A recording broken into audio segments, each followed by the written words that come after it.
So let's get started. Let's pray. Father, thank you so much for today. Thank you for this presentation that's going to be shared with us, where we can learn about options in housing, learning about taking care of loved ones with dementia, and just expanding our hearts even for each other. Your word says, Lord, that we are to love one another. And as a church family, we're composed of families. So we pray that every family in this church would be able to take care of their loved ones, and that the church as a family would feel like a safe place and a place to get the information that they need. So we give this morning to you, Lord, and just move on our minds and hearts for what we can do for our neighbors. In Jesus' name we pray. Amen. All right, so we have a pretty packed program with 4 speakers. I'm going to call up 3. Well, aren't you a speaker? I'm a half speaker. Okay, 3.5 speakers. I'm going to call up Michael Lopez, chaplain, and also a part-time stand-up comedian. Come on up, Michael. Welcome, Michael. I'd like to thank the members of the Academy for this award. Appreciate it. Okay, so I just want to thank everybody, those who are online, and we're going to stand here so those who are zooming in can see us. But we just wanted to thank everybody for showing up, those of you who are physically here and online with us, for lack of a better word, on Zoom. As Dave said, we do have a packed schedule here, but we really believe in what we're going to discuss and the options that you have as we all age, whether we have a mom or dad, brother, sister, ourselves, family, friends, you name it. We did an interview a couple of weeks ago, and I'll never forget, the gentleman asked, what do you want people to take away from this? And I said a few things, but the more I thought about it, you got to be quick on your feet when you're doing a radio interview. As I thought about it, I thought we want to have people take away that we care, that we love, that we understand.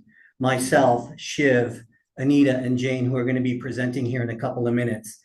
So we would ask that you keep your questions at the end. We are going to have a Q&A at the end, but we do care. We love. We've got wonderful people who represent us with Neighborly and Silverado and Grace and Glory. So I'm going to introduce Anita. Anita is the CEO and founder of Senior Living Options in Neighborly Senior Placement, and we would like to welcome her up here as our first speaker.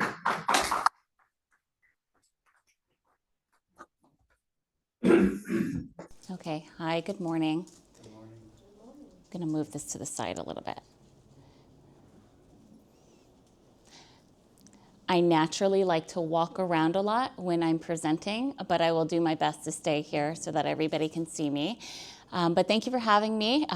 We've been here a couple times, and I see some familiar faces, and I'm really excited to be able to join you again and be able to provide some education and insight into the world of senior living.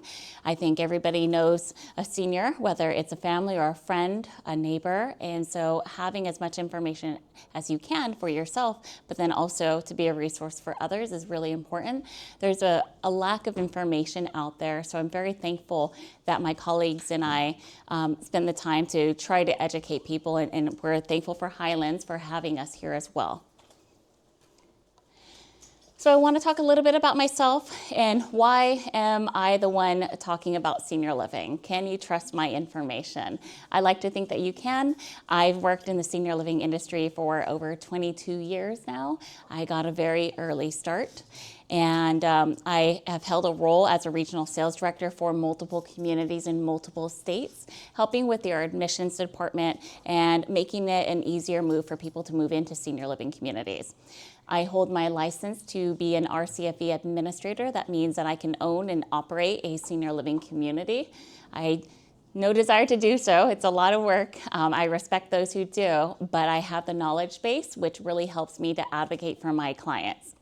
Certified in gerontology and dementia, and I founded Neighborly Senior Placement almost 3 years ago, which I'm very proud of. So something that I don't often share about myself, I'm actually a very guarded person, and I keep things professional, and I don't let many people know too much about me, but I felt inclined to share this here. And 2003 was a very pivotal year for me. And I'll share that not only did I start my career in senior living, I started as a waitress in the dining room of an assisted living community in the East Bay, which, fun fact, I have my grandma, moved her into that same community, which is great. But I also, as a waitress at 15 years old, and there's some pictures of me as a waitress, I was invited to church, and I received Christ as my Savior at 15. And so thank you for allowing me to share that. But 2003 was a great year for me, and really it's a defining year. I think starting my career at 15 in the senior living industry, and then also having my salvation, really formed me into the woman that I've become today. And I have a lot of my moral compass and my moral values that I got from church, from being a part of the youth group and reading my Bible. And some of my favorite quotes in my leadership style is servant leadership, and we learn that from Christ himself. And so that has rolled into how I do business. I want to serve my team. I want to serve others. So that's a little bit about me. Thank you for allowing me to share that. But what I want to talk about today is specifically the holidays. So we've been here a couple times, and I've talked about senior living options. So I'm still going to talk about that, but I'm going to talk about what to look for during the holidays. So carrying through the holidays, recognizing the signs of aging and supporting senior loved ones. Okay. And what I hope you take away from this is to help families identify signs of aging or decline during the holidays and provide guidance on the next steps. So the holidays are a time of reflection, they're a time of gathering. So for many people, in the busyness of life with you and your own family, we don't see our senior parents or our grandparents or those around us for maybe a couple months at a time. So a lot can change in just a short period of time. And so often there are seasons in the senior living industry. And one of the seasons that we find is that when people approach the holidays, they're now spending time with their parents or a senior in their family. And they're starting to notice around the holiday season that there's a decline. Maybe mom is not able to function as she once did with planning the holidays. Maybe she's forgetting some things, and we're going to talk about what those things might look like. But this is a good time, and it's a very common time for people to start reaching out to me and my colleagues once they have spent that amount of time having the dinners and the celebrations and noticing that there's something a little bit different. The use of tradition and share moments to observe their well-being. Maybe you guys have done something every year and it's a tradition, but this year something seems a little bit off and you're not able to celebrate in the same way. So we want to talk about the key signs for their cognition, their physical, and then their emotional. So we're going to focus on the cognition right now, and this is a really, really big piece of it. Most of my information is in here because a lot of things are affected by the cognition. So forgetfulness, maybe they're forgetting names, appointments, repeating the same stories. So what I see a lot is people forgetting their doctor's appointments and they're writing them down, and they're writing them down on another Post-it note, and they're writing them down another place because they're starting to identify that there is a deficit here and I'm forgetting my appointments. So they're trying to compensate for that with writing in a lot of different areas, but they're forgetting those appointments. Difficulty following conversations or losing train of thought mid-conversation. My grandmother, I've shared with this group before, is in a senior living community. I have helped 4 of my grandparents move into a senior living community, and the last of my grandparents, she is in a senior living community in assisted living, and she has Alzheimer's, and I've seen the decline in her cognition.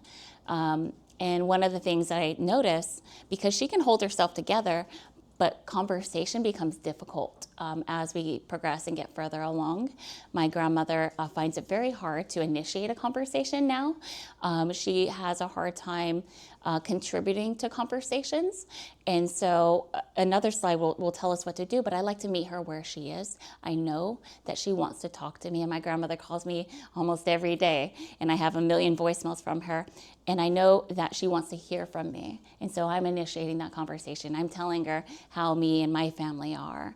And I'm recalling past memories and things like that. But having difficulty participating in conversations. Misplacing items, or maybe they're putting them in unusual places, like putting the keys in the refrigerator, or the laundry in a cabinet, or the remote in the dresser, or I don't know. But you start to notice those things. There's an interesting account that I follow, a woman with her mom with dementia, and she's a photographer, and she actually takes pictures of all of the unique things that her mom does with misplacing items, and she documents them, and it's really intriguing. And it's quite beautiful to kind of see how her mind is operating. Struggling with problem solving or managing finances.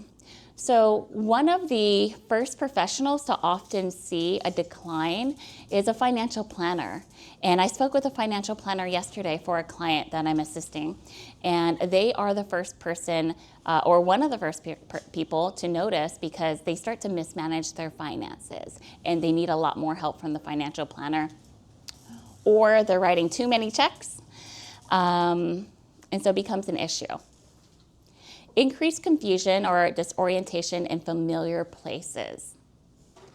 Trouble managing medication. This is a really big one too. Often we see that people are forgetting to take their medication, or they're doubling up on medication, which is concerning. They don't know what their medication is. There's medication everywhere, all over the house, but a lot of it's expired. So there's a lot of concerns, and I see this one a lot, trouble managing medication. And they might even have another spouse take over to help them facilitate that. But there's definitely a need there. Increased vulnerability to scams or risky behaviors. We get a lot of spam calls, all of us. And every time I get one, it's so upsetting because I know it's a scam call. But I think about the seniors who don't have their cognitive abilities to identify that any longer. And they might be a victim to that. And it's very upsetting. But in my grandmother, that was one of the things as well. She was inviting people in and giving people money, and that's something common that we see a lot too. Struggling to find the right words. Maybe they know the feeling of it, but they don't know the actual word, and so they're having trouble identifying that. Increased reliance on vague terms and gestures. What came to mind when I was writing this, I have a client right now, and it's really unfortunate, but she doesn't have any family. She's a very successful person herself, but she has no one to advocate on her behalf and help this process forward. Usually there's an adult child that I will, kind of move things along. We'll look at communities and things like that, but she has dementia. And she's in a place where she doesn't identify that she has a need. And this is something that I see a lot in her, is using terms and gestures. Whenever I ask a question, a feeling, or ask her to articulate anything, her response is, "I'm a happy camper." And I love it, and she's a lot of fun. But everything's, "Oh, I'm just a happy camper." And I love it, and I'm glad you're a happy camper, but I need to help you. And luckily, someone else came involved, and we got a power of attorney in place to help her. But she was in a place where she couldn't help herself. She didn't know how to have the conversations that I was having with her. So I'm glad that we have a support system for her. Challenges with routine activities like cooking becomes difficult. My grandmother started to reheat the same things, and there were things that were molded in her fridge, and she was reheating them, which was really appalling and scary. And so we right away had to bring in caregivers into the home initially when this first started, I think 8 years ago. Challenges with driving to known locations.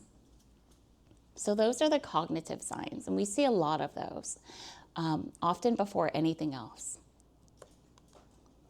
So the physical signs, noticeable weight loss or weight gain. Weight loss is really common because as the mind may deteriorate, they might forget to eat, or they might forget that they ate and they might eat a lot. And so that might be a sign that there's something going on there, or a health issue. Changes in mobility as the brain deteriorates, your functions change as well. And so maybe they're starting to need the use of a cane or a walker. Their legs are getting a little bit weak. Depending on the dementia, there are some different types of dementias that affect the brain differently and the body differently, like Parkinson's. Or if you have a stroke-related dementia, those affect the body a little different. Poor personal hygiene or grooming, that's a big one I see a lot. Yeah, they're wearing the same clothes. They don't identify that they've already worn them. They don't really smell the best. They're not brushing their hair or their teeth. They're not grooming themselves. Bruising, if you see bruising on your loved one during the holidays, that's probably an indication that they've had a recent fall, and a fall is absolutely an issue. There's the chances, if you've had a fall, that's a good predictor that they're probably going to fall again within the next 6 months. So we want to see how we can come in to help them to get ahead of that. And there's a number of things that could be causing the falls. And so working with your physician to identify what that would be is important. Increased fatigue or lack of energy, and recent hospital visits. If someone's having recent hospital visits, there's a lot more. And sometimes they'll go to the ER, sometimes they don't admit them and they go home, but they have the same problem and they need some support. So emotional and behavioral signs.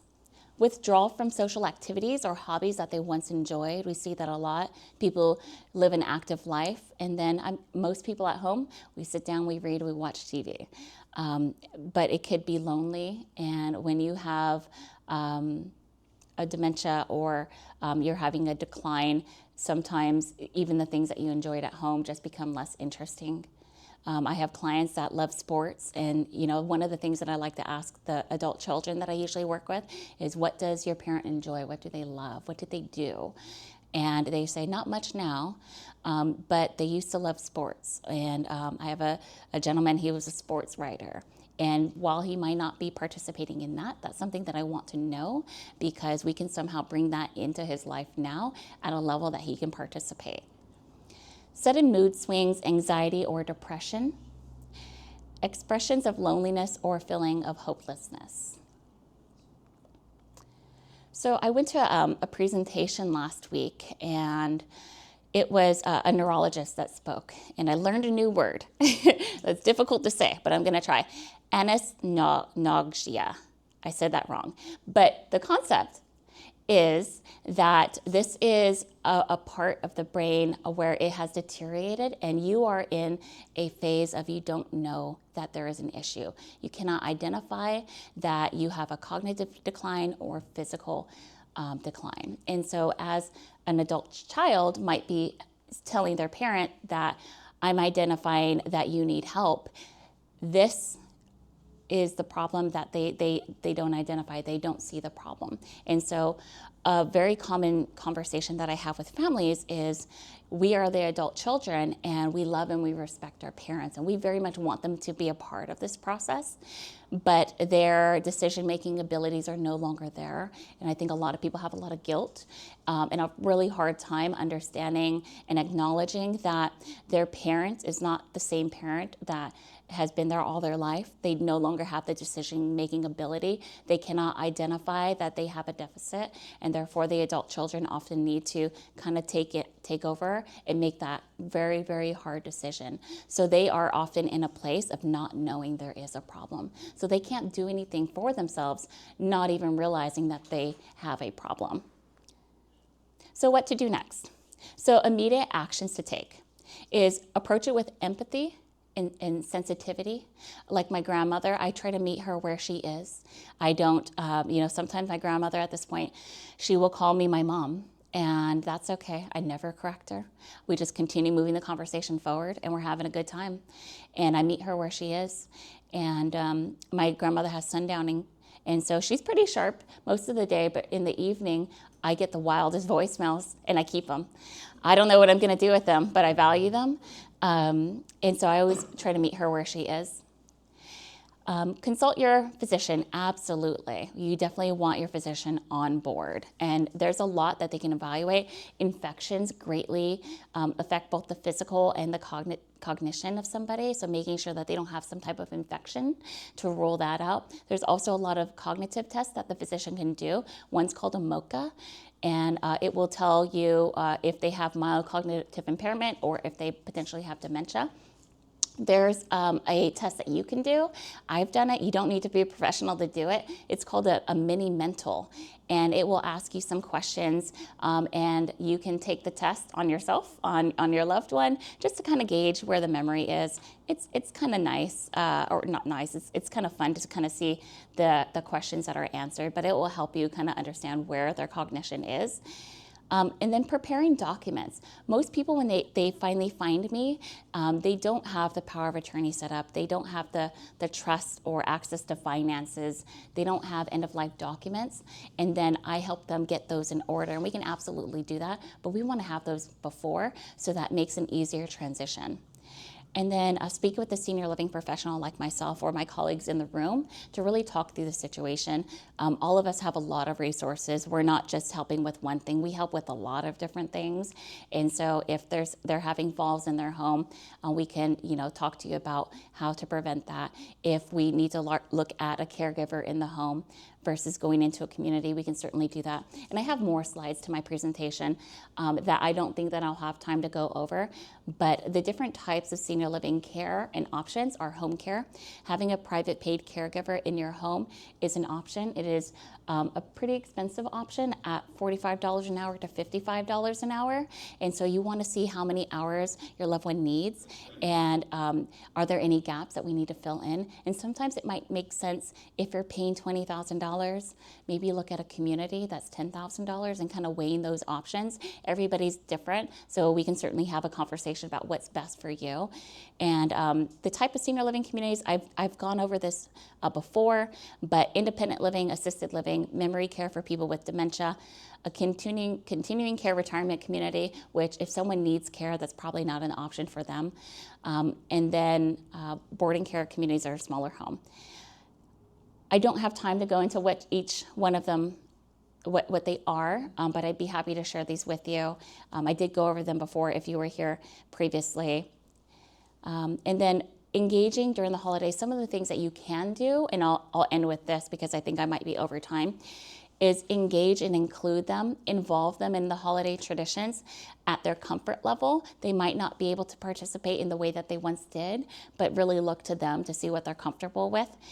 Encourage reminiscing to stimulate their memory, and that's what I do with my grandmother. As I said, she can't really participate in conversation, so I like to ask her questions about when I was young or when she was young, and just past memories that we've had together, and then she can participate, because we often lose our short-term memory, but we hold on to those long-term memories. So I really try to focus on those when I'm talking to my grandmother.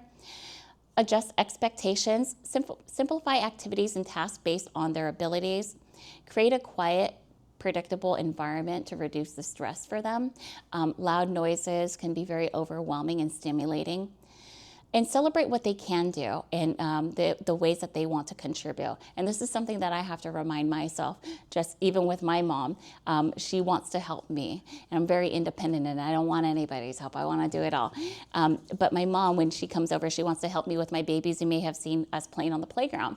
And she'll try to do something for me, and sometimes, honestly, it annoys me, but I'll have to remember she's trying to find a way that she can contribute because she wants to bless me, and I need to allow her space to do that. And she's going to participate in the way that she can.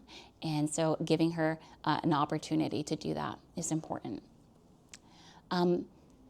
I'm going to end right there, but if anybody would like my assistance with finding a senior living community or reviewing what it would look like to have a caregiver in your home, I'm happy to help. There's a lot, my services are free. I help a lot of people. So this is great. You get to utilize my industry knowledge, my expertise to help through the entire process. I have multiple people on my team, and so we serve all of California. I'm local here in San Bruno. So thank you very much.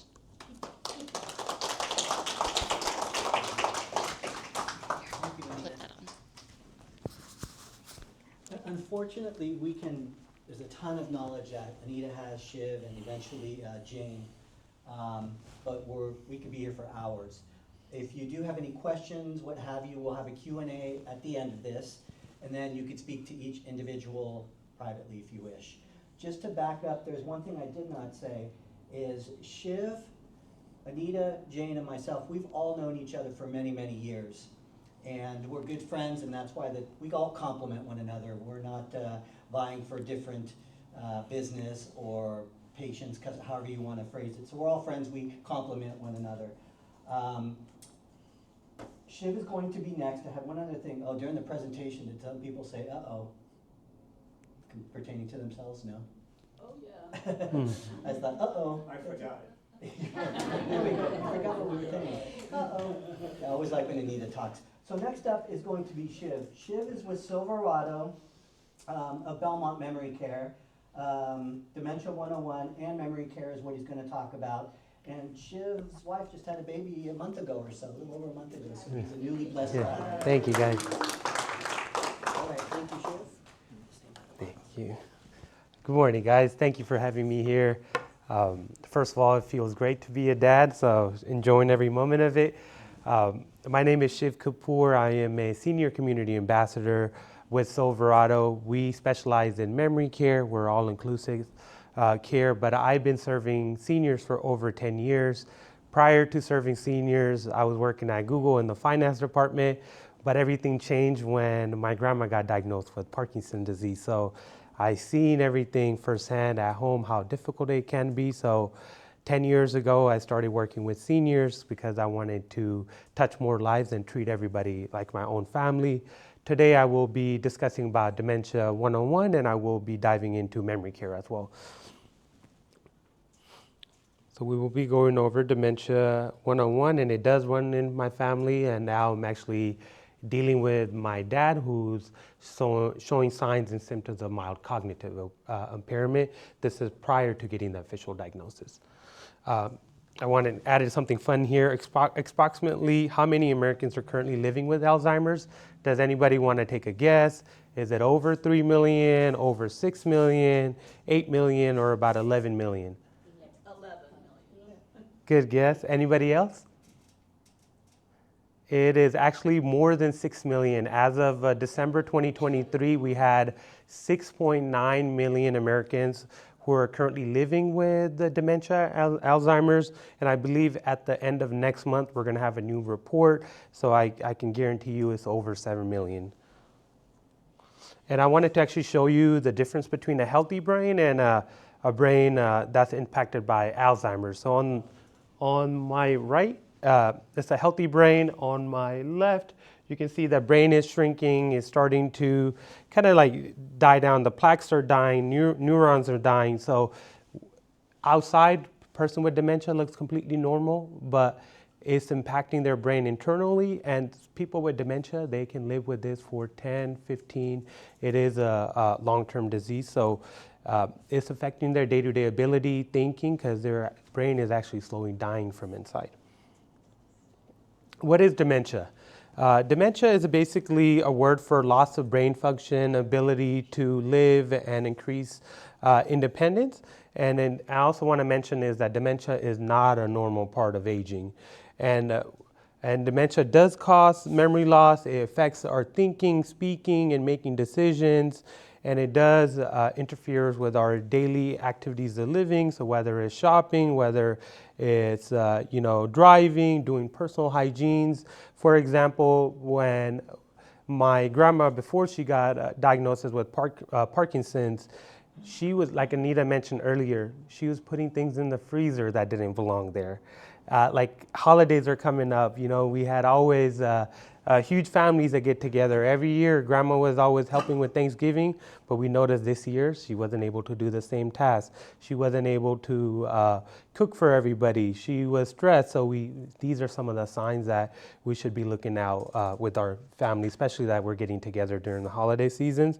And during the final stages, person with dementia becomes fully dependent, so we would have to assist her with showering, assist her with day-to-day activities, making sure we stimulate their brain, and also it does cause behaviors at times, and sometimes families don't know how to, what's the right approach. So we always say the right approach is we meet them where they're at, we join their journey, and say, hey, sometimes they do have hallucination, and say, hey, you go visit your mom and saying like there's people living upstairs.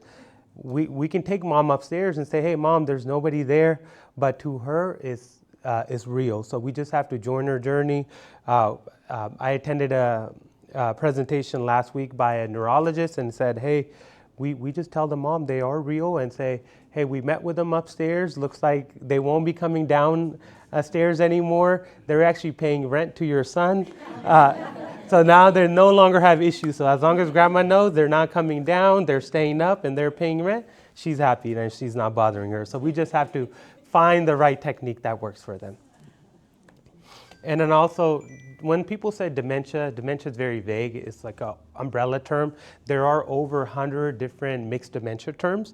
So dementia is an umbrella term for a loss of memory and overthinking abilities.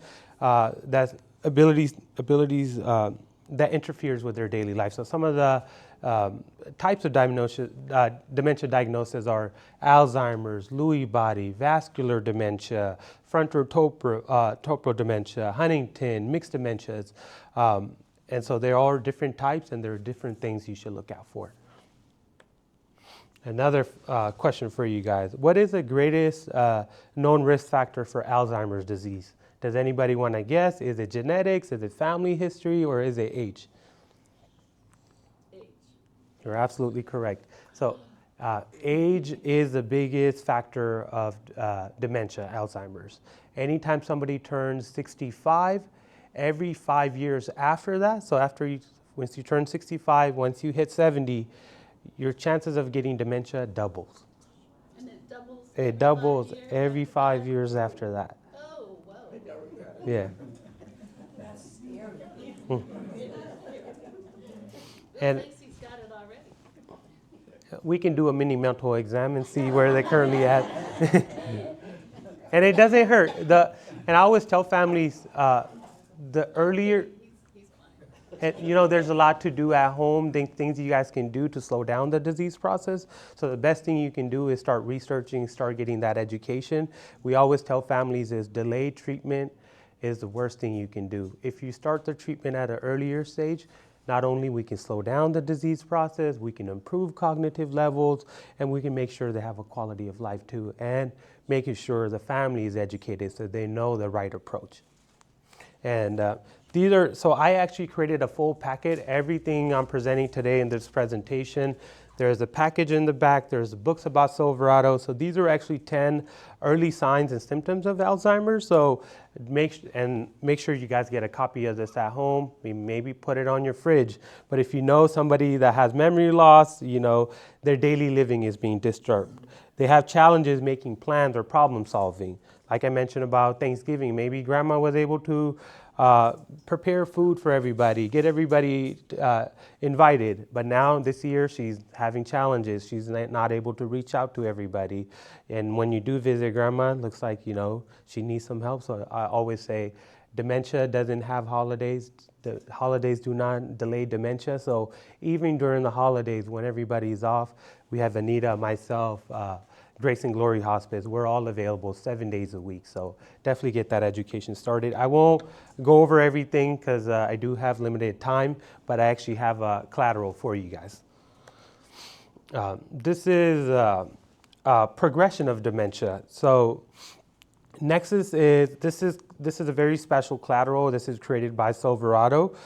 Nexus is basically somebody who has mild cognitive impairment. They're still independent, minimal verbal cueing, and they're able to show symptoms of progression, improving quality of life. So Nexus is somebody who's at mild cognitive impairment. They're still independent. If you meet them out and about, they can still hold on a full conversation. For the first 5 minutes, we won't even recognize there's some type of memory delay. So this is for anybody that has mild cognitive impairment. This is prior to getting the official diagnosis. And Silverado has a special treatment for anybody that is at the mild cognitive stage, that we can slow down, not only slow down the disease, but we can improve cognitive levels up to 60%. And we have our clinical data backing that up. And we actually took about 5 years to do a trial study for this. Social is somebody who, a mini mental exam is what we utilize to develop or to identify what their current prognosis is. So somebody who's at social, they test, and the mini mental score is out of 30. So they test about 20 out of 30 on the score. So they're in the earlier stages in the disease process. Enrichment, they test maybe between 10 to 20 out of 30. They're more at the moderate stages. Sensory, somebody who's far advanced and need help with everything. They usually test very poorly, maybe about 2 to 3 out of 30. That means they need hands-on with everything. And this kind of lets me lean into memory care. So memory care is basically a specialized facility or a unit that provides residential care for people living with Alzheimer's and other forms of dementia. And dementia care facilities provide around-the-clock care and supervision to create a safe and secure environment for residents. So we know we work, we have our senior parents with us when it's no longer safe for them. When we hire 24-hour care, but it's still not enough. Grandma is still walking out the door. She doesn't know how to come back home.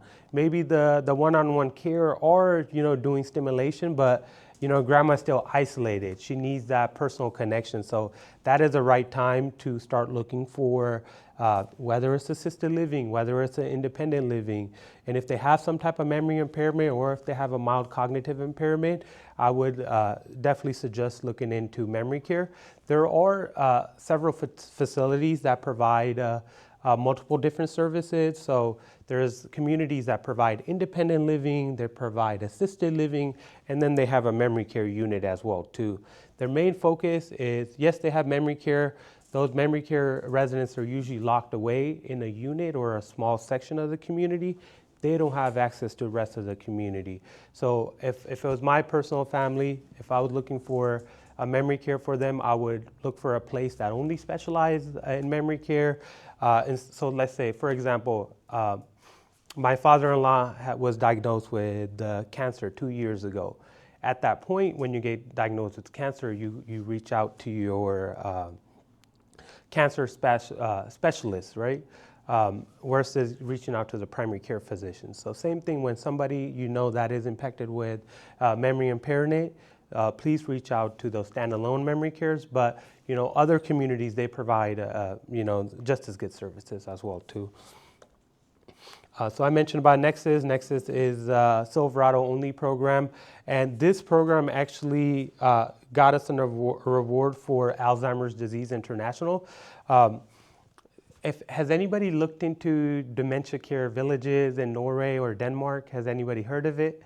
So I see some nodding in the back. So basically in Norway and Denmark, they have created a city for dementia impairment residents. So they have an entire city dedicated to them. They can leave the house, they can jump on a bus. It keeps them in that same space. They go to a grocery store, somebody working as a cashier, they have some type of form of dementia as well too. So they have a dedicated city where anybody who has a memory impairment, they're still able to live independently and still have a quality of life.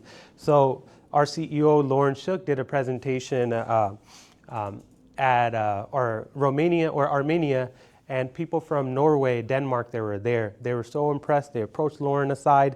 They said, we would love to know about the Nexus thing. We have never heard about this. So Lauren said, book a flight, come to California. They toured 10 of our facilities. And they said, hey, Lauren, you said you improved cognitive impairments up to 60%. And Lauren said, yes, our corporate office is based out of Irvine. So UC San Diego did our study for us. So this is how we got our results. So they said, we would love to go back to Denmark and do our own trial studies. They went back, they called Lauren within 6 months, they got the same results. So all those state-run facilities are using our Nexus protocols. And then, so our Nexus community program is focused on 5 pillars. So we make sure every day the residents are getting some physical exercise, so they're not losing their mobility, but at the same time, we want to do some cognitive exercise, so we're stimulating their mind. Then we do some purposeful social activities, we do cognitive exercise, and we do a support group for the resident. It's the non-drug approach. If we focus on these 5 pillars, we can slow down the disease process. Another thing special, might be going over time, but I'll make it really quick. Another special things is all the same pillars, we utilize it in all of our programs. So most communities have like one section or one part of the community that's turned into a memory care. At Silverado, we have a community in Belmont. We have 5 acres within the community. We have 7 acres outside the community. So we're sitting on 12 acres in Belmont Hills, and we actually have 5 separate buildings on our campus. We call it neighborhoods. So if mom is at the Nexus level, she's gonna go into the Nexus neighborhood. Only about 15 residents in that neighborhood. Everybody's at the same cognitive level. So it gives us the opportunity to connect, form friendship. This is where the magic happens. Mom comes in at a moderate stage, we're gonna take her into the moderate stage neighborhood. Everybody in that neighborhood is at the same cognitive level, about 10 to 15 residents, but it gives her a true opportunity to form friendships and make those connections. And this is where we slow down the disease process. So wherever they're currently at, we meet them and join their journey. And with our team, we're able to slow down the disease process. I know I'm running low on time, but I just wanted to show you some of the fun activities we do at Silverado. So one of the things we mentioned was the physical activities. So like we do dog walking, we take them ballroom dancing, they play ping pong, they do gardening. So here are some of the examples. So these are residents at Silverado. They're playing chair hockey. They're playing table tennis. We found out somebody who's amazing at ping pong. We got him a table tennis. And now I get to take a break and I get to play tennis with the residents. We do actual gardening. Our gardeners have been with our team for over 15 years. I've been with Silverado over 10 years. Our nurses have been there for over 20 years. Caregivers over 30 years. So what we do is really special. And then we also do ongoing purposeful social activities, whether we bring the kids to Silverado, whether we teach them their previous skills, whether they were speaking Spanish or playing piano. We do a sewing club. And if somebody likes sewing, we make them president of the sewing club. So now they have a purpose, and now they're more likely to join these activities. So they're actually preparing sushi for happy hours. And let's say for baking the cake today for our Nexus residents, we have our own transportation. We get them on the bus. So here's a list of ingredients we need. They pick everything. Before we check out, we just make sure we got the right ingredients. We go back home, we split different tasks, and they're hands-on. They do everything. But we just oversee. So they're making blankets for the animal shelters. Another one is cognitive compression strategies. So like math labs, writing labs. We even have iPads to teach them about technology. So these are some of the new skills they're doing. They're making art projects. They're actually doing a science club. So they're wearing actual lab coats and everything. Stress reduction, we do yoga, Tai Chi, chair Tai Chi. So we take the residents on to the beach. So if today's a good day, let's go to the beach and we'll do yoga there. And if they want to do a service project, we'll go to the beach and maybe we'll pick up plastics, trash from the beach. And then after that, we'll go all and have a nice lunch at a restaurant. And they tell us where they want to go. So we have a master level social worker who meets with them on a monthly basis. And they tell, hey, we want to go to a museum this month. We want to go to a restaurant. We want to go bowling. We want to go to the beach. They let us know. We put it on the calendar for them and we take them out. And we get to go out with them too. And so they're doing some chair Tai Chi. And we also have support groups.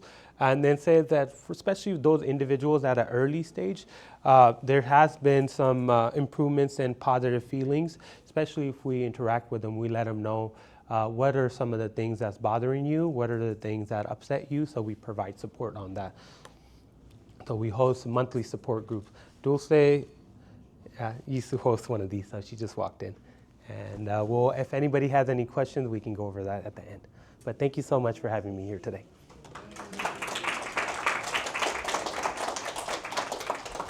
thank you, Shiv. That was awesome. You finished in two more minutes. Awesome. I can attest, I go to Silverado every week. And I'll say how I go there and why I go there. I'll tell you in a second. I can attest to everything that goes there. I've been going there for over 6+ years. I play ping pong with some of the people there. Although we have Grace and Glory, about 10, 12 patients there, I go to all the communities. I'm kind of their hospice chaplain or house chaplain, for lack of a better word. Dave has actually had a tour of the place. It's beautiful. He said he almost looks forward to going there. I'm on the waiting list. He's on the waiting list. We've got a- Oh, okay. Is this going to we be got in the a way? seat, prepared for you. Okay. But again, those who arrived late, my name is Michael Lopez. I am the Director of Spiritual Care Counseling. I am the chaplain with Grace and Glory. Jane is next. She is the founder and CEO of Grace and Glory. Wonderful person. Again, we all work together in unison, Anita, Shiv, Jane, and myself. So without further ado, this is Jane. Thank you. And we will have Q&A after. So when she's done, we'll have a few questions to answer. if you have them. Yeah, thank you so much. It's such an honor to be here, and I love the way Michael introduced all of us at the beginning. For those of you that weren't here quite then, I just want to kind of repeat what he said, and that's that we all work together. We all have the same heart. Anita with Neighborly, Shiv with Silverado, and myself with Grace and Glory. And what we do because we have a passion for what we do. It isn't a job, it isn't work. When I wake up in the morning, I go, God, what do you have for me today? You know, it says a man plans his ways, but the Lord directs his steps. And I just love that because our days are his. You know, we want to be his hands and feet. We want to show his love. And it's such an honor to be in this group and to be doing this Zoom call with people because God wants to use us, not only to make a difference here, but to also make a difference for eternity. My heart is evangelism, and I got saved when I was 30. That's a long story, so I won't get into that, but it's just very important to be able to share that with a Christian community because when you meet another Christian, there's like an instant bond. You feel like you can trust them. You have the same focus. You have the same goals. You have the same strength to draw on, and it just makes such a difference. And so I'm going to share a few things here. There's misconceptions about hospice, but I just wanted to share my passion. That what we do, we want to bring God's love to everybody that we touch. And that's what's going to really count for eternity. Now, if I push the right button here, is this there we go. So some people have the misconception that hospice is for the last days. And that's really sad because there's so much more support a person could have had along the journey. There's an old saying that when you share your burdens, they're halved. And when you share your joys, they're doubled. And so that's what we want to do is we want to come alongside a family. Many times you've never been on this journey before. And isn't it wonderful to have a guide, have somebody to tell you what's happening, what to expect, what might be around the corner, instead of just being fearful. And to know that you have tools to help. We provide medications in a person's home, so that people don't have to go back and forth to the emergency room. They don't have to use them, but they're there. Isn't it wonderful if a person is having shortness of breath, that you can just give them a little pill and it'll help them with breathing? If they went in an ambulance to the hospital, to the emergency room, what they would do is give them the same medications we would. And you've avoided all of that anxiety, not only for your loved one, but for yourself in the middle of the night. So our goal is to keep people comfortable at home. We're not curative. We don't try to fix things, but we do look at the whole picture.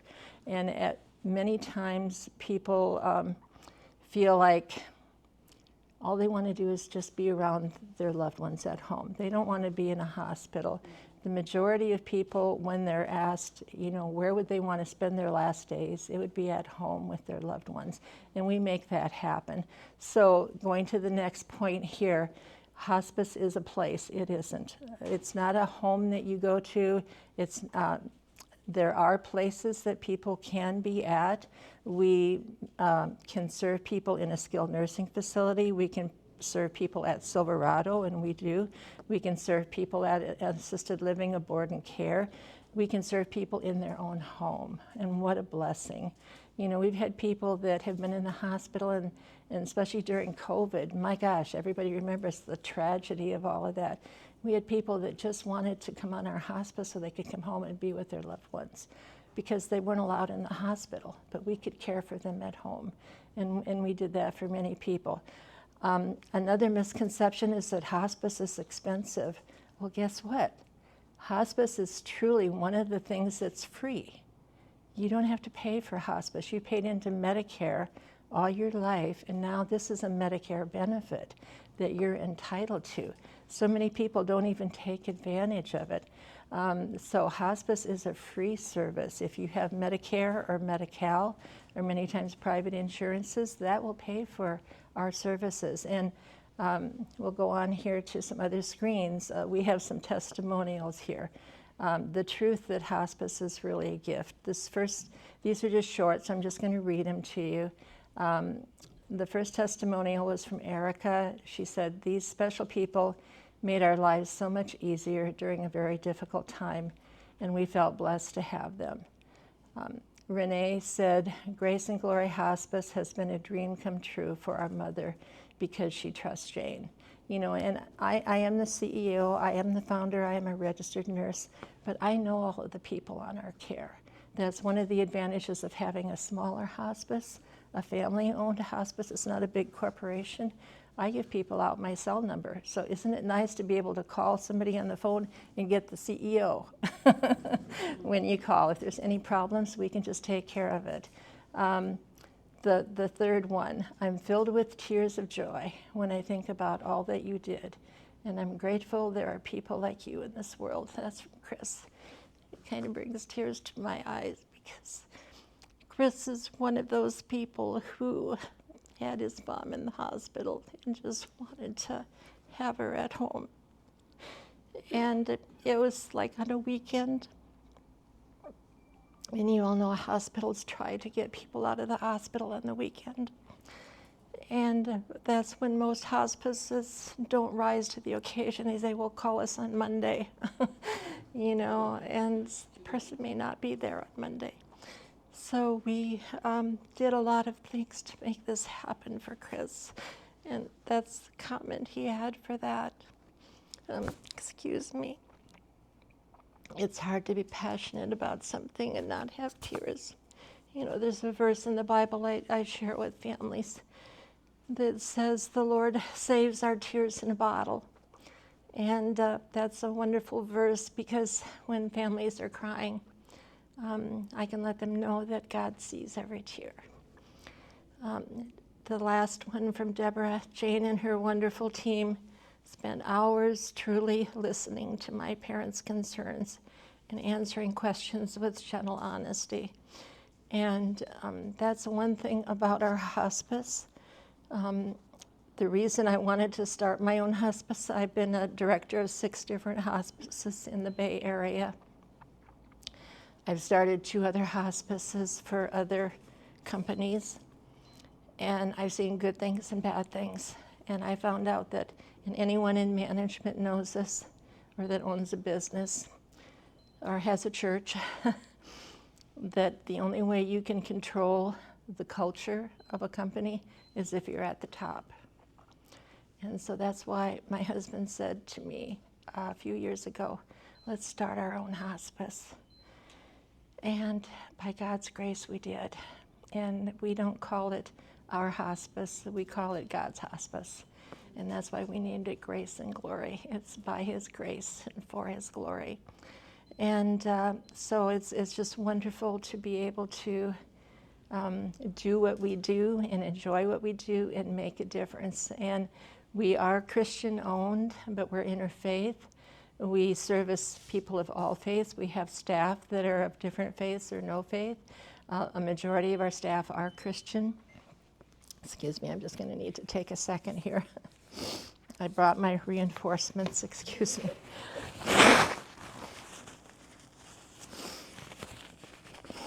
I can say it's allergies, right?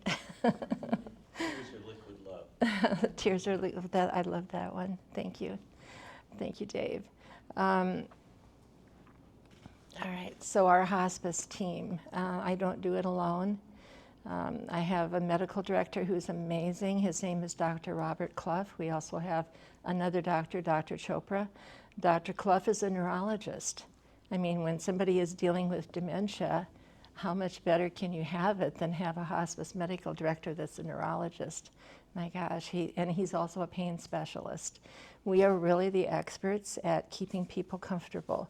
We have people that are in the hospital. They say, oh, we can't get on top of their pain. They come home. Part of it is because they're in a loving environment. They're not in that bed hooked up with all these things and all the lights and all the checks. But we are able to manage their pain. So that's huge. That's huge for families. Pain, anxiety, shortness of breath, those are three biggies that people are concerned about. And we have something for all of that, along with a lot of TLC.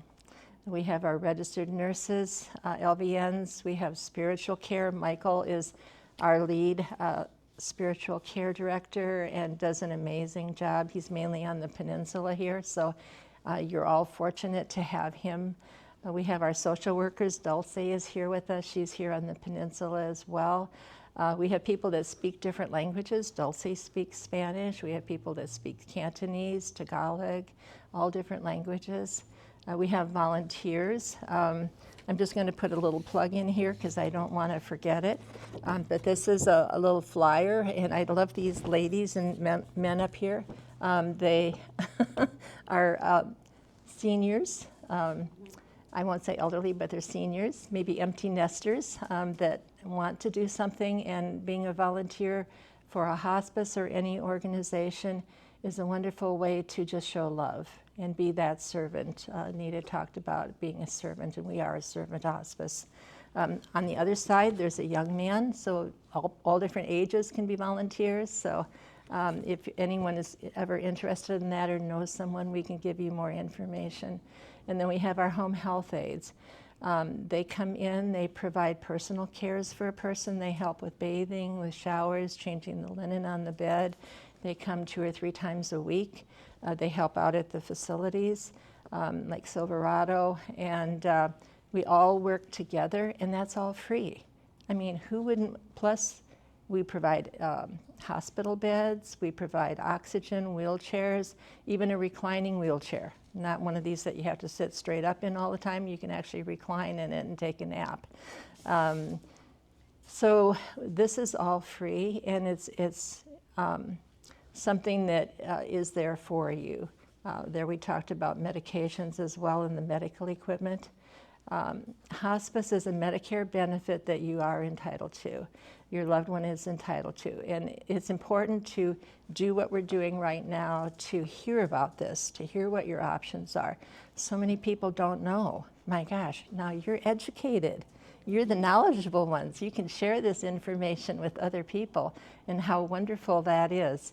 I haven't even gotten into my second slide here. My gosh, I'll go through this quickly. Michael standing up, that means 5 minutes. Okay.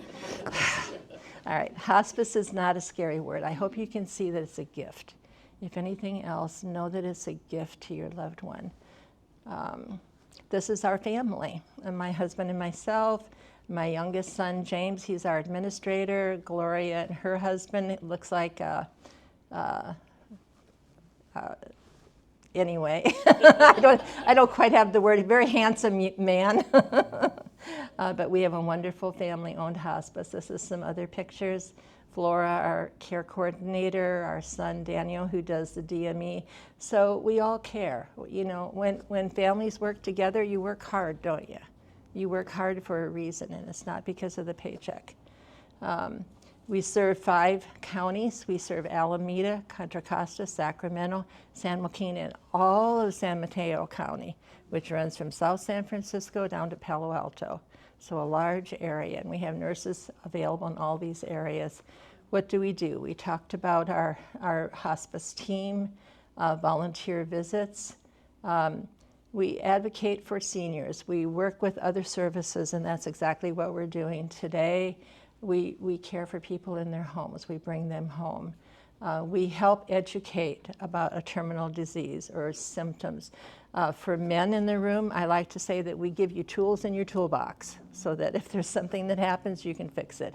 You know, if a picture fell off a wall, you'd get a hammer and a nail, and you could hang that picture back up. Well, we just help you with the right tools to do the right job, knowing what to expect and understanding medications. We also provide all incontinence supplies. Who hasn't gone to the store and got a pull-up or an underpad for a bed and seen how expensive all that is, all the creams and lotions? We provide all of that free. Our goal is to make seniors get the resources that you're entitled to. Hospice is free to seniors with Medicare, and it's a Medicare benefit. You've paid into it all your life. So someone who needs to be planning ahead or you know, doesn't want to go back and forth to the ER, if somebody is showing decline, when a doctor brings up hospice, it's important to know that you have choices. When the doctor says hospice, you can say, I know a hospice I want. I want Grace and Glory Hospice. We even had a man in Redwood City who was a missionary for 30 years. He'd been a contractor all his life. When he retired when he was 40, went over to Africa, served for 30 years, had interstitial lung disease from all of his construction work, went to the doctor says, you need hospice. He says, I want a Christian hospice. The doctor says, I don't know of a Christian hospice. And fortunately, we had a nurse that knew we were starting our hospice, and he was one of our first patients that came on our service. And when I sat down with him the first time, he said, first thing I want you to know is I want to pray with you. I'm a Christian. I says, well, praise the Lord, I am too. You know, so there you go. There's that instant connection. All right, so I am at the end, Michael. Very good, thank you. Anita, I'll call up Anita and Shiv, and you can stay up here really quick. Yeah, and there is this folder in the back if anyone wants more information. So there's Yeah. plenty of information. We'll do a quick question and answer for those who are here. We have them online, I guess, in back in case somebody types something. But please feel free to ask any question. The three of us, or the three of them are up here. We also have Dulce. You can talk to her after. She is our social worker with Grace and Glory. And if you have any questions for me. So whoever would like to raise their hand, or if anybody has any questions, feel free. Don't all talk at once now. Don't be shy. Does anybody have any questions? Yes. My dad is at Oh, you have to stand up, state your age, your social security number. No, I'm just kidding. my father has early stage dementia, but he's at a point now where we need somebody to come in to help because it's basically just my mom doing all of his care, and she's getting a little overwhelmed. So you said that their Medicare will cover that. Can you give me a little more? Yeah, I can go over that. So if Do you need this mic? Just for recording it. Okay. yeah, so hospice is covered through Medicare, but when it comes down to independent living, assisted living, memory care, they're all private paid. So they do not accept any Medicare or Medi-Cal, but if you have paid into a long-term care policy, we do accept those. What's an example of a long-term care policy? So that's a policy that you're probably going to have paid in over time. It's usually large amounts. Everybody will have a different policy, but typically people are paying in at least like $1,000 a month over a long period of time. So usually someone will know if they have a policy because they put a lot of money into it, and that's usually one of the first leading things that they tell me. So that's a great benefit if someone does have it. I would find out if your parents do.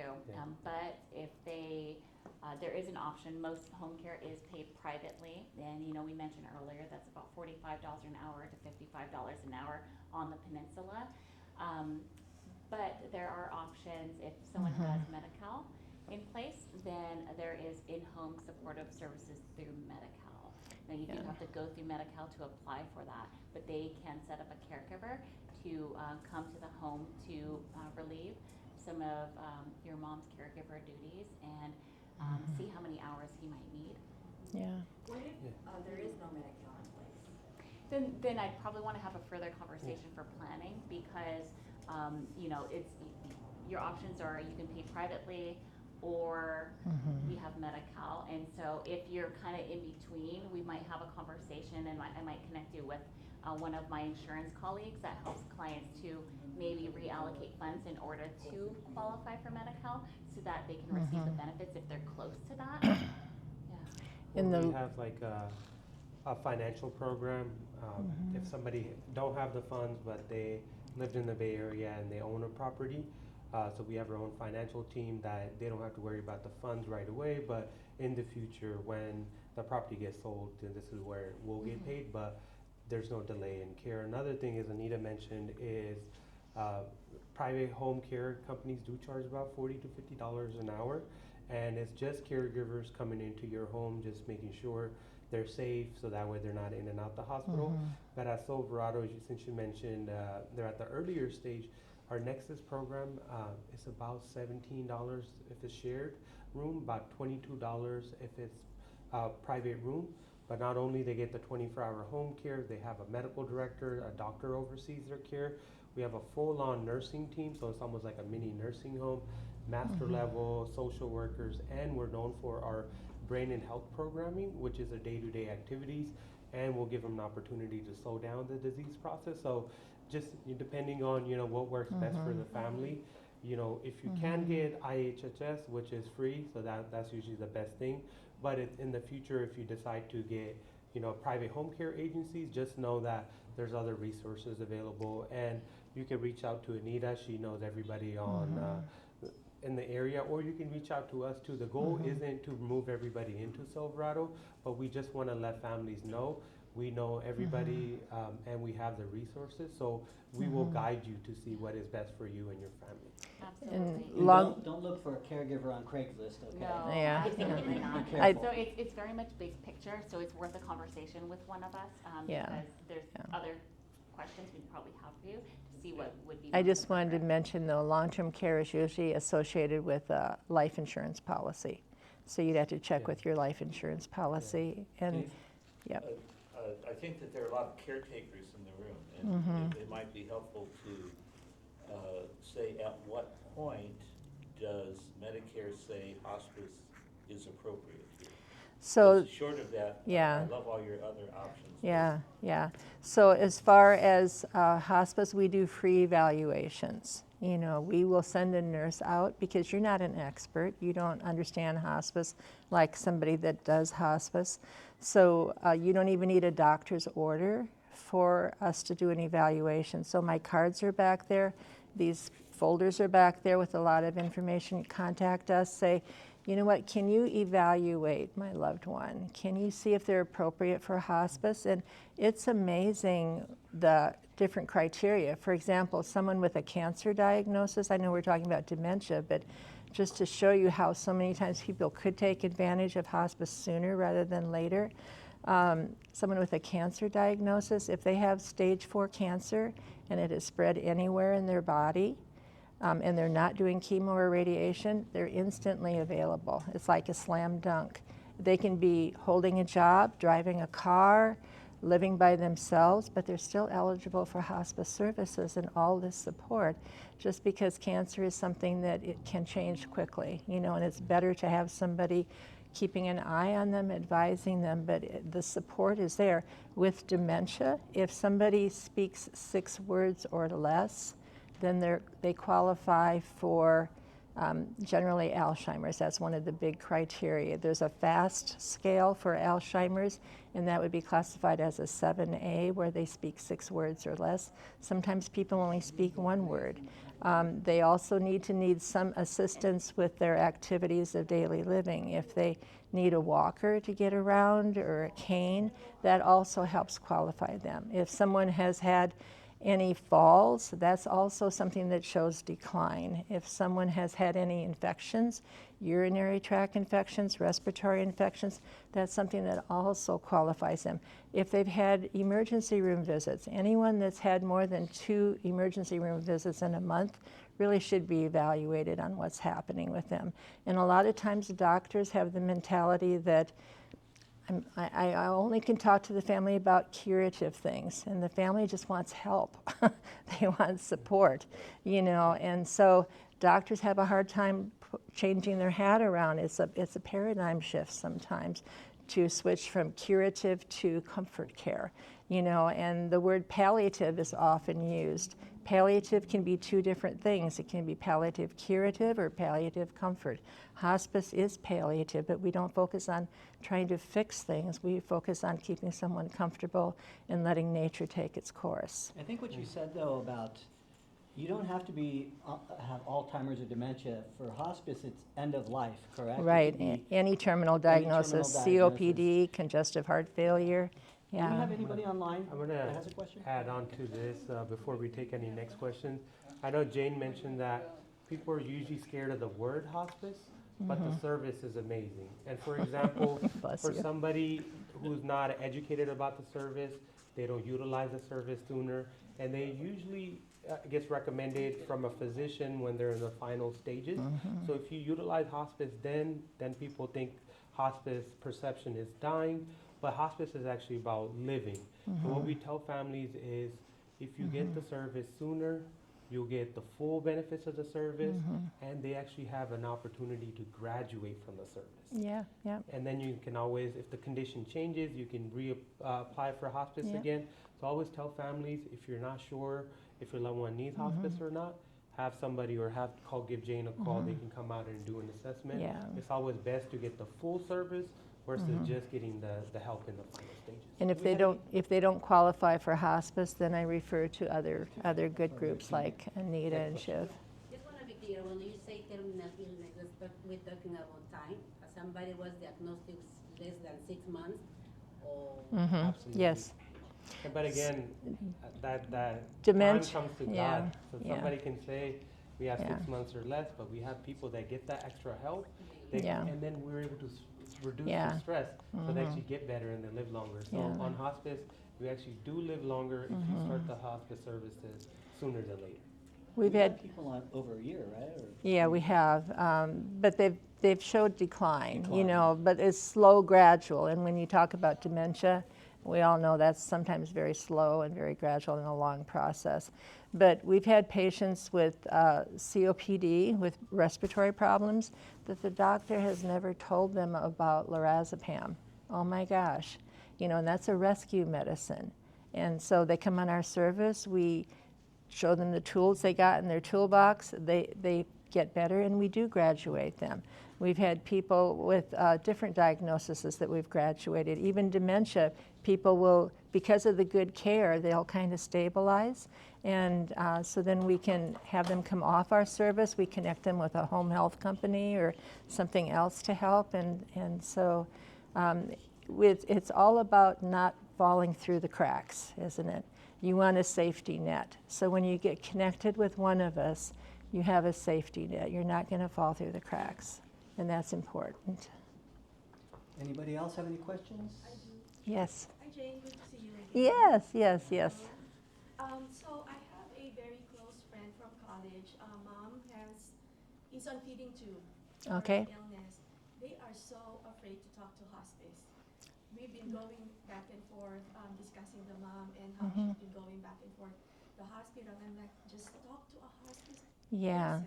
So They're like, no. So we accept people with feeding tubes. So the thing that people question is, if you're on hospice and you have difficulty eating, that's why you would have a feeding tube. You have difficulty swallowing.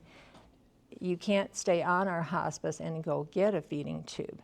But the other thing that happens is people can come off our service, go have a feeding tube put in, and then they can come back on our service again. Or if somebody already has a feeding tube, they can come back on our service. So many times it's just that good attention by a nurse in the home that will keep them from going back and forth to the emergency room, because that's just a bandage. They don't get to the real problem. What if they're giving them too much food in the tube? What if they're using too much liquid? What if they're having constipation? What if they're having regurg, or they're not having them sit up properly? You know, there's all kinds of things that a nurse thinks critically when she goes to see them, and that's so much better to see them in their home environment than in the emergency room. They go, well, what's happening? Well, she's coughing, or she's, you know, having this aspiration pneumonia, or whatever the problem is. And a lot of times we can prevent things. You know, take, for example, someone that has high blood pressure or heart disease, and they've been put on 2 or 3 or 4 different heart medications. All of a sudden they're losing all this weight. They've lost 40 or 50 pounds, and nobody's looked at their medications. When they come on our service, we look at their medications. We are a hospice that doesn't change anything right away. We want to see what's working and what isn't. We want to be taking their blood pressures on a regular basis, but a lot of times somebody doesn't need those 3 or 4 medications. They're actually causing them to have falls because their blood pressure is dropping because they're on too much medication for their blood pressure. So you fix that and you fix the problem for that family. So we can maybe talk, and I'd love to even just talk to them over the phone, or I'm available to do an in-person visit. And I'm always gentle. I always give people choices. You know, I'm not the type of nurse that says you have to do it my way. No, no, no, no. I want to give education, and we allow families to make their own choices, and this is huge. And even if they make the wrong choice, it's still their choice, and they have that choice. And then we pick up the pieces sometimes. But people like to have that control, and when all control has been taken away from them, that's not good. We want to give that control back to the family. Does that help? It does. Okay. And Yeah. just note that it's not a death sentence, because people think hospice, like you said, they're scared Yeah. to talk to, oh my gosh, you know, how many days do I have Yeah. left? It's not a death Yeah. sentence. We've had people graduate. Yeah. Yes, I know they know what hospice is. It's just that denial part of it, Yeah. right? And that's true, and that's where our social workers come in and our spiritual care. We all are gentle, you know, and sometimes they don't have to accept that the person is declining until their eyes will tell them, and the situation will tell them, yeah, okay, now is the So time. we're gonna- Yeah. We don't want to bore everybody or put people to sleep. The second Yeah. service is going to be, the third service is going to be ending. So Yeah. if you have any other questions, I mean, we can answer them quickly, or you can come up and talk to us individually. I'm going to close this out really quick with a quick poem and a prayer. I think Dave wants to say something. Yes, Yeah, I Dave. just want to express our appreciation. Yeah. Thank you.